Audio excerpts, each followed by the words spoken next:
Sponsor this amendment with my good friend, Mr. Carson, requiring the installation of secondary cockpit barriers on new passenger aircraft. This amendment is based on the bipartisan Saraceni Aviation Safety Act, H.R. 911, named after Captain Victor Saraceni, who was killed on 9/11 when terrorists hijacked United Flight 175. His widow, Ellen Saraceni, who is with us today, has been a tireless advocate for cockpit safety legislation, and she supports this amendment, as does the Airline Pilots Association, the Transportation Trades Department of the AFL-CIO, and the Association of Flight Attendants, CWA.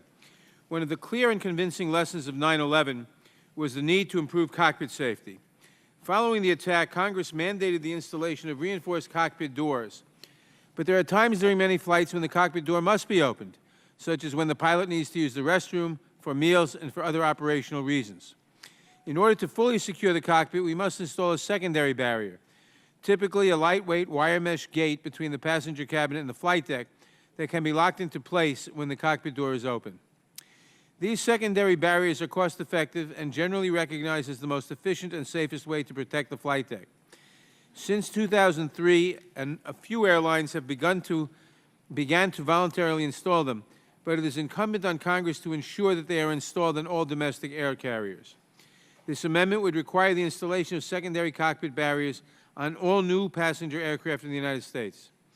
A similar amendment was adopted by this committee during consideration of the FAA bill in the last Congress, and it is my hope that we will do so again.